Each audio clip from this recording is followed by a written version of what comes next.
Nuestra generación tiene obsesión con las investigaciones. Siempre estamos explorando algo. Pero ¿hemos investigado seriamente la muerte de Jesús de Nazaret? Fue la muerte más misteriosa de todos los tiempos. Y sin embargo, sigue siendo un misterio poco investigado. ¿Te gustaría conocer los entretelones de la historia? Entonces toma tu Biblia y mantente en sintonía. Está escrito. Declara el mensaje final de Dios para nuestro tiempo. Presentando al Cristo viviente como la respuesta a nuestras más profundas necesidades. Está escrito. Con el pastor Robert Costa.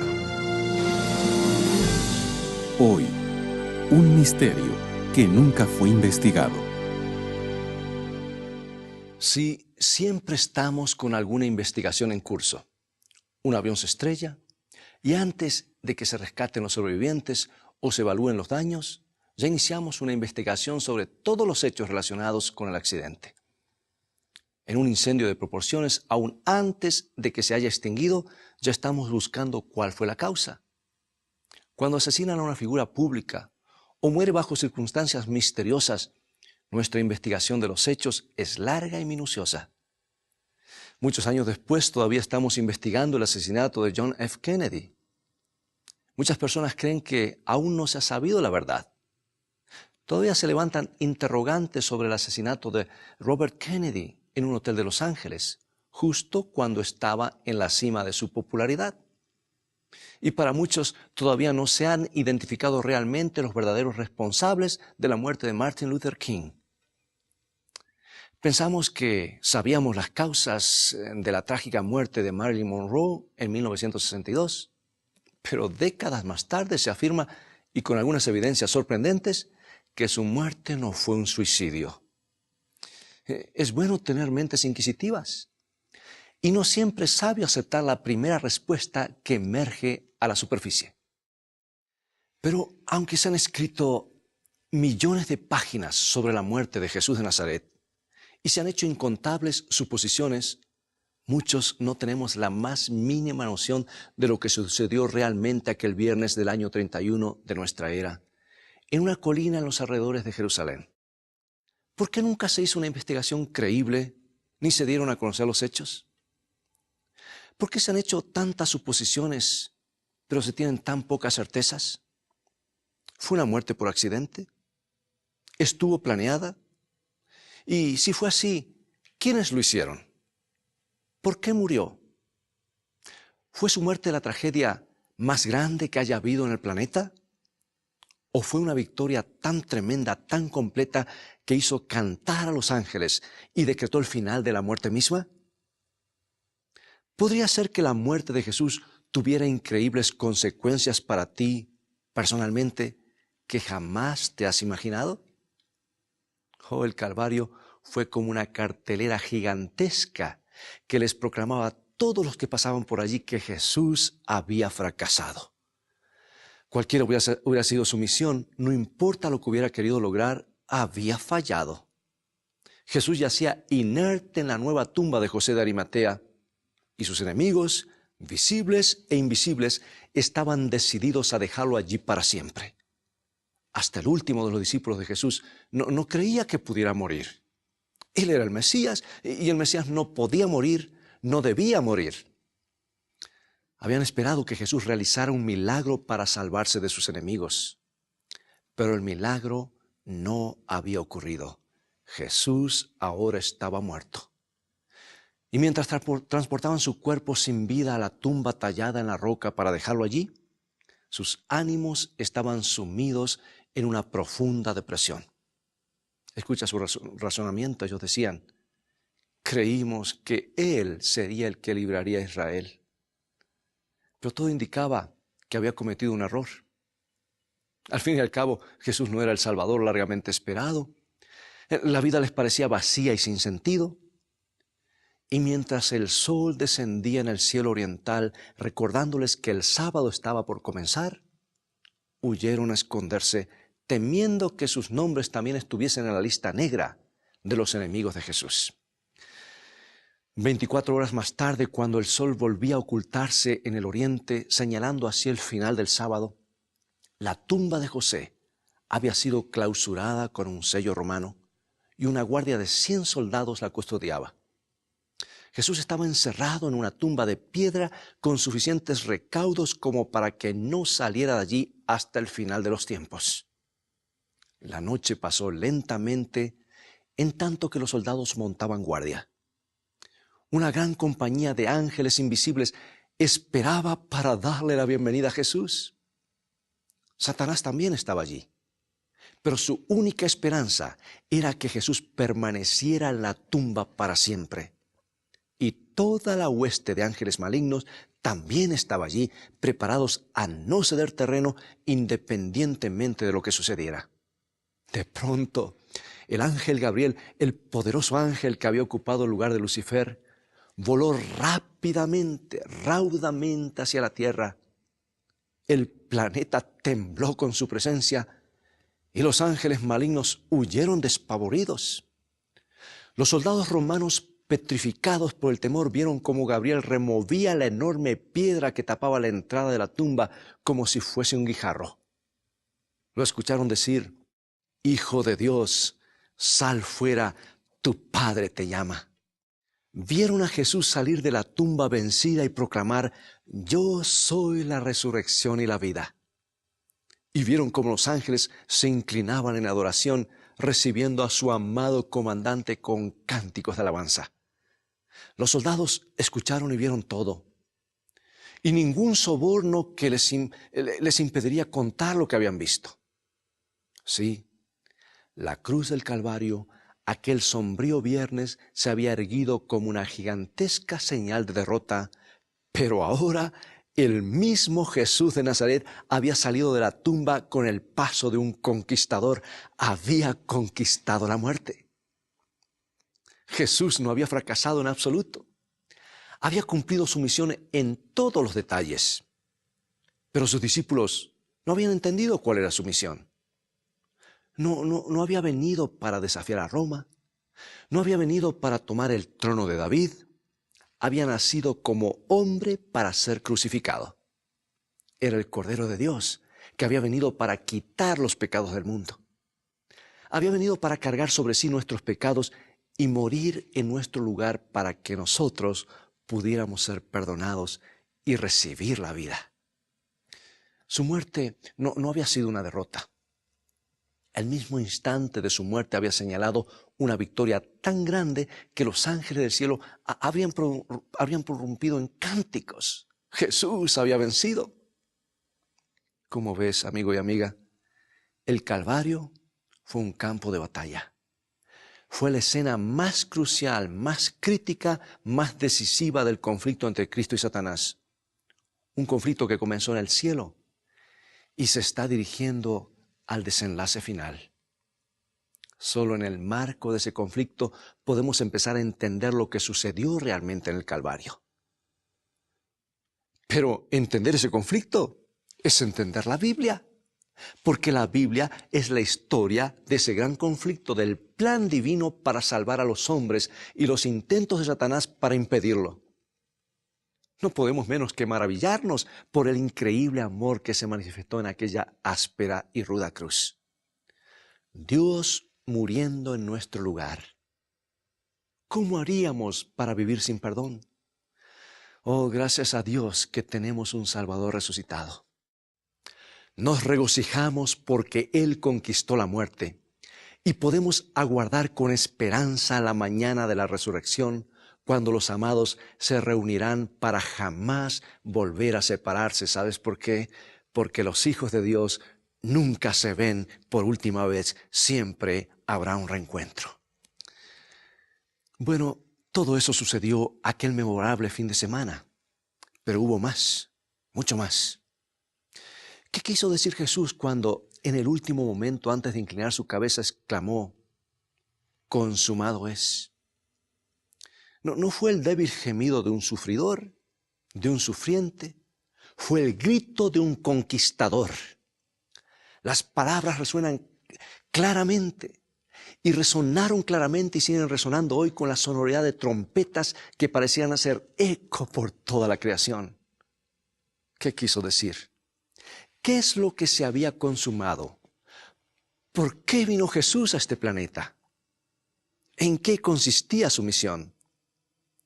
¿Por qué tuvo que morir para salvar a los hombres? No podía hacerlo de otra manera. ¿Su misión y su muerte tienen que ver solo con los hombres caídos? ¿O será también que tiene que ver con otros mundos? Jesús había venido a la tierra y había muerto para silenciar las acusaciones de Satanás sobre el carácter de Dios. El jefe rebelde había acusado a Dios de ser un gobernante severo y tiránico que no se interesaba realmente por sus súbditos. Decía que él, Satanás, era el único que se preocupaba por ellos. Pero basta con contemplar el Calvario para descubrir quién es el que se preocupa. Por eso la cruz, amigo y amiga, es la demostración definitiva del interés divino en ti, en mí y en el universo entero. Y es una demostración que no ha pasado inadvertida para los demás mundos. Jesús había venido a desenmascarar a Satanás ante todo el universo para que los ángeles y los mundos no caídos vieran cuán letal, cuán mortal y cuán despiadado es el pecado, para que todos ellos pudieran ver hasta dónde llegaban las consecuencias del pecado. Cuando comenzó la rebelión parecía increíble que algo llamado pecado pudiera ser tan peligroso como Dios decía. Pero ¿sabes? Con el transcurso de los siglos, mientras contemplaban al ángel caído esparciendo guerras y destrucción por doquiera y dejando una huella de angustia, dolor y muerte, ellos comenzaron a comprender. Y cuando vieron que Satanás llevaba a su creador a una despreciable cruz, no quedó en todo el universo ni una pizca de simpatía por él, con la excepción de este planeta. Jesús había venido a honrar, incluso con su propia sangre, la ley de su Padre. Desde el mismo comienzo del conflicto entre Cristo y Satanás, la ley había sido el asunto crucial y Satanás lo sabía muy bien porque él era uno de esos guardianes que estaba al lado del trono de Dios. Él sabía la importancia que tenía la ley de Dios y tiene para mantener el gobierno de Dios estable. Y él es especialista en desestabilizar los gobiernos, en desestabilizar y traer caos al universo. ¿Sabes que era el tema que había dividido el cielo? Fue el punto clave en el Edén.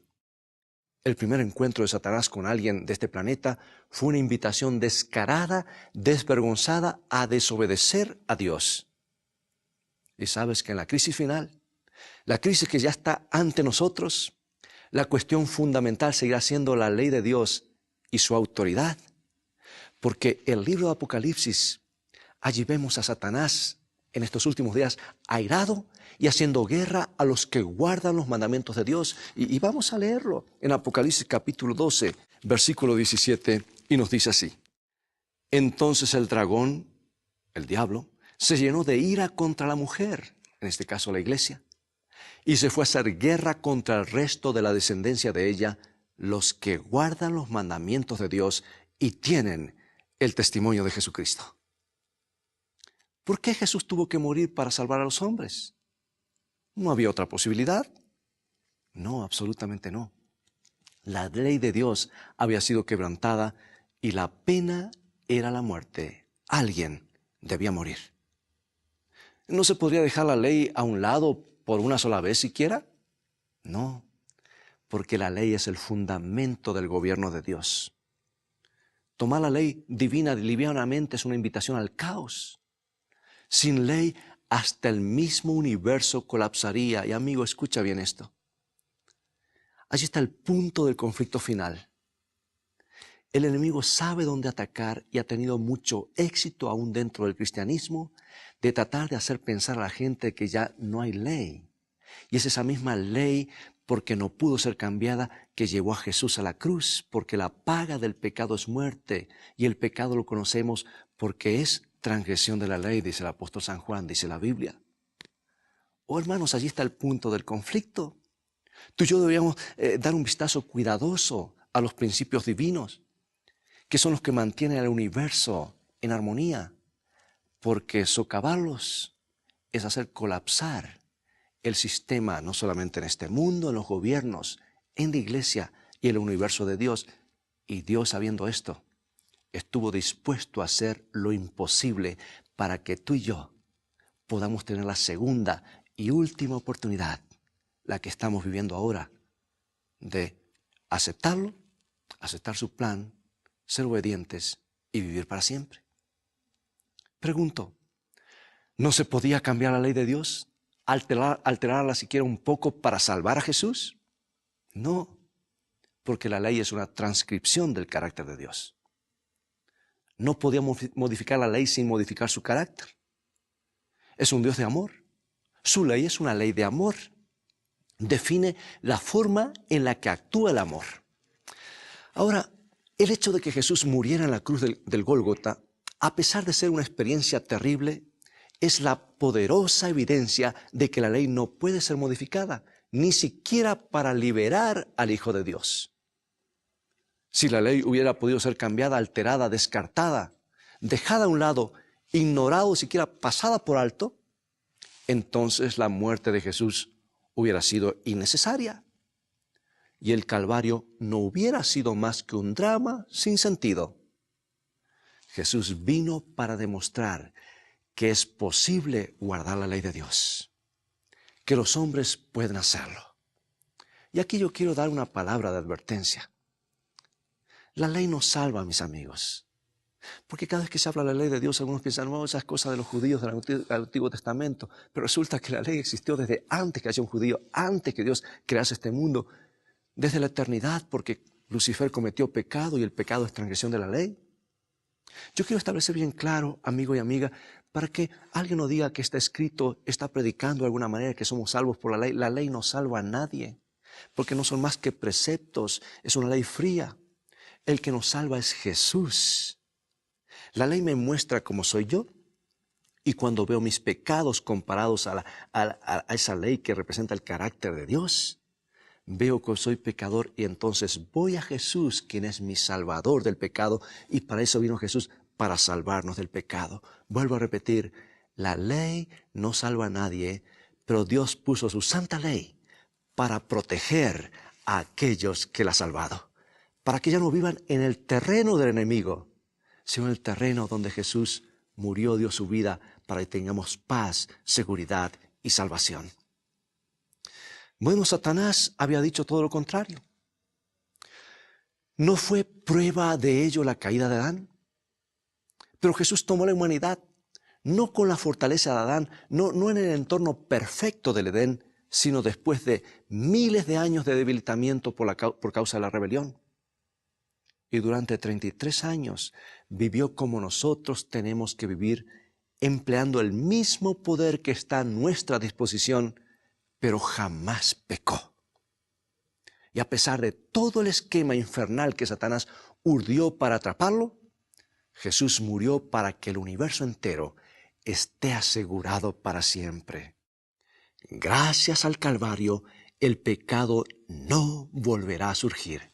El profeta Nahum lo dijo en Nahum 1:9, profetizado hace siglos, inspirado por Dios, de lo que Dios se propone. Y dice así: no tomará venganza 2 veces de sus enemigos. La rebelión no volverá a surgir. La terrible demostración de la naturaleza letal del pecado nunca se repetirá. ¿Por qué? ¿Dios nos quitará la posibilidad de elegir y nos convertirá en robots para que no tengamos más la posibilidad de pecar? Oh, no. Lo cierto es que ya hemos visto las consecuencias del pecado que llevaron al Calvario. Y no queremos tener más contacto con Él, con esa experiencia horrible que se llama pecado. Jesús murió para que todo el universo esté a salvo. El Calvario no fue solo para nosotros, sino también alcanza los mundos que no han caído, estarán a salvo de la rebelión por las edades sin fin. Y el cielo estará seguro, no por causa de la ley, no por el temor, sino por lo que sucedió un día en la cruz, en las afueras de Jerusalén, y que ellos contemplaron horrorizados y atónitos. Los salva también a ellos. Querido amigo y amiga, quiero contarte lo que ocurrió cierta tarde. Un niñito estaba inquieto, quería jugar, se metió en el dormitorio de sus padres y abrió el cajón de la mesita de luz. Dentro había una reluciente pistola de color negro. Se parecía mucho a la suya, la pistola de juguete. La tomó y la llevó a la sala de estar, apuntó a su padre y le dijo: «Bang, bang, papi, estás muerto». Y su padre cayó al piso. Entonces le apuntó a su madre: «Bang, bang, mami, estás muerta». Y su madre cayó al piso de la misma manera en que jugaban siempre. Pero esta vez no se levantaron. Y el niño no supo qué hacer. Algo andaba mal. Tiró la pistola tan lejos como pudo. Se arrodilló junto a su padre llorando: «Levántate, papi, levántate. No quiero jugar más». Oh, mi querido amigo y amiga, ¿comprendes lo que el pecado le hizo al Salvador? ¿Ves lo que le ha hecho a este mundo que una vez fue hermoso? ¿Ves lo que le ha hecho a las personas que tú amas? ¿Ves lo que te ha hecho a ti? ¿Qué otra cosa podemos hacer sino arrojar el pecado tan lejos como podamos y arrodillarnos a los pies de nuestro Salvador? ¿Qué otra cosa podemos hacer sino dejar que las lágrimas corran por nuestras mejillas y decirle que no queremos jugar más con el pecado? Eso es lo que Él ha estado esperando todos estos años. Y es lo que tú también has estado esperando, ¿no es cierto? Escucha este canto y en un momento más regresaré para que oremos juntos.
Oremos.